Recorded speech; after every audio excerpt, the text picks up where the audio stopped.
எல்லாருக்கும் வணக்கம். எஸ்கேல இருந்து குமார். ஹீரோ ஹோண்டால வந்து பார்த்தீங்கன்னா ஸ்ப்ளெண்டர் ப்ரோ.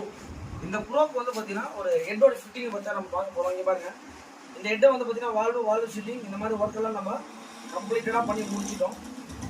இப்போ வந்து பார்த்தீங்கன்னா இதில் வர வந்து அந்த ரேக்கரோடைய பின் சொல்லுவோம். இங்கே பாருங்க, இந்த ரேக்கருடைய ஷாஃப்ட், இந்த ஷாஃப்ட் என்ன ஆயிருக்குன்னா நல்லாவே லேக் ஆயிடுச்சு. இங்கே பாருங்க, உங்களுக்கு பார்த்தீங்கன்னா தெரியும், உங்களுக்கு தெரியுதுங்களா?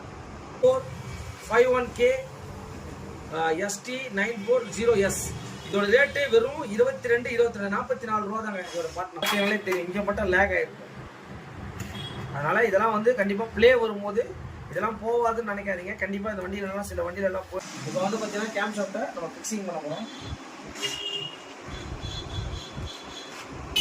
கரெக்டாக வச்சுட்டு ப்ரெஸ் பண்ணிங்கன்னா வெஹிக்கிளில் கேம் ஷாஃப்ட் எப்படி ரன் ஆகும்னு பார்த்தீங்கன்னா இப்படி தான் ரன் ஆகும். தெரியுதுங்களா? இப்படிதான் வெஹிக்கிள் ஜஸ்ட் வந்து பார்த்தீங்கன்னா ஒரு 13 சைஸ் போல்டுன்னு சொல்லுவாங்க. இங்கே பாருங்கள், இந்த போல்டை வந்து போல்டு ஒன்று நம்ம சின்னதாக வச்சுக்கலாம். உங்களுக்கு இங்கே பாருங்கள், இந்த மாதிரி வச்சு பார்த்தீங்கன்னா நம்ம வந்து ரேக்கரை ஃபிக்ஸ் பண்ண போகிறோம். கரெக்டாக அந்த பொசிஷனில் வச்சுட்டு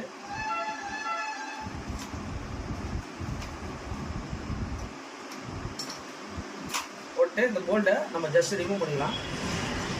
அதே மாதிரி அடுத்து வந்து பார்த்தீங்கன்னா ரெட் டைப் இருக்கும். இங்கே பாருங்கள், 13 போல்டே போட்டுட்டு ஃபர்ஸ்ட் ஆஃப் ஆல் கொஞ்சம் நியூன்றதுனால கண்டிப்பாக நம்ம ஆயில் ஃபிக்ஸ் பண்ணிட்டு அவ்வளோதாங்க. இதான் வந்து பார்த்தீங்கன்னா வால்வு சீட்டிங் பண்ணிவிட்டு கேம் ஷாஃப்ட் ரேக்கராமு அதில் வர பின்னு ரெண்டுமே நம்ம மாற்றிக்கோங்க.